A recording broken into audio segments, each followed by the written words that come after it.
Any questions you have, of course, put them in the chat as well, and I'll do my best to answer them and hopefully kind of try and predict the way this is going to go. Because, to be honest, everyone's saying it's coming home. And all the big teams are falling out. So far in the round of 16, Argentina have been knocked out by France. To be honest, that one was a bit of a coin toss. So I could see both France and Argentina winning that one. Argentina are out. Messi is gone. Uruguay, Portugal, again, I saw that game as a potential coin toss of a game. I did go with some Uruguay defenders because I thought they might keep a clean sheet. But there was always a chance Portugal go through. They didn't. Edison Cavani putting in a great performance in that game, and Mbappe for France putting in a great performance as well. And then, of course, we had Spain-Russia early today, went to penalties. Russia won 4-3 on penalties. I was at work, so I didn't see the game, but I did see the penalties. And, yeah, De Gea didn't save any. And Akinfeev saved 2, so Akinfeev is the hero in Russia right now. And, of course, Croatia-Denmark right now is 1 apiece. Although Rakitic came very, very close just then, and it is almost full time. So that one could be going to extra time and penalties as well.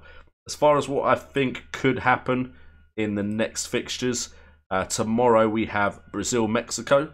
I'm looking forward to that one, being part Brazilian.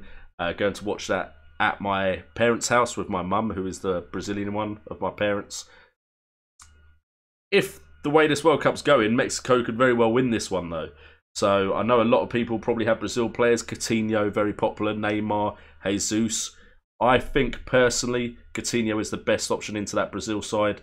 Mexico do have the likes of Lozano, Vela, and Javier Hernandez, León. Lots of options there. Ochoa has done very well as well.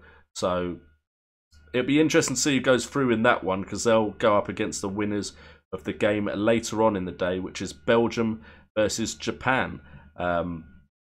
Belgium should walk away with that one. But again, this World Cup hasn't been predictable. But it looks like if you load it up on Belgians, you may be laughing this World Cup fantasy football game. I do have Lukaku though, so hopefully, fingers crossed, Lukaku at least comes in with some big points. But I think a lot of people are going to own Lukaku.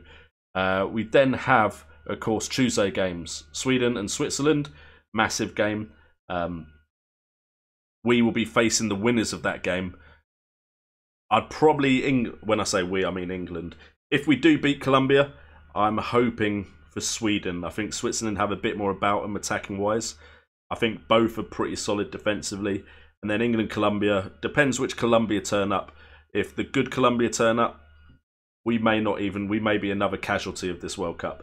But I think this is the true test. This will show us what England are truly made of in this World Cup. So players I would look at for the quarterfinals, Mbappe would be one I'd be looking to bring into my side. I fancy France against Uruguay. As far as Spain-Russia, I reckon Russia, if Croatia win, you're looking at Modric, Rakitic, Mandzukic. And if Denmark win, Eriksen's the only real one you'd look at there. As far as for Russia, Cheryshev didn't start as far as I'm aware today. So Golovin looks the safest bet into that side. So potentially looking at him. Some cheap options, of course, in that Russian side. And then it's hard to predict what else would happen. I'd assume Brazil go through. I'd assume Belgium go through. So Brazilian and Belgians would be safe. Then I reckon whoever wins out of England and Colombia could beat whoever wins out of Sweden and Switzerland. So maybe look at bringing them in. But we've only, I think it's 4 transfers for the quarterfinals. A lot of us could be in trouble and maybe needing to use some -4s to actually make our teams full. So that is kind of my look at the knockout stages. I think those of us who loaded up on teams we thought would go through are really, really struggling right now.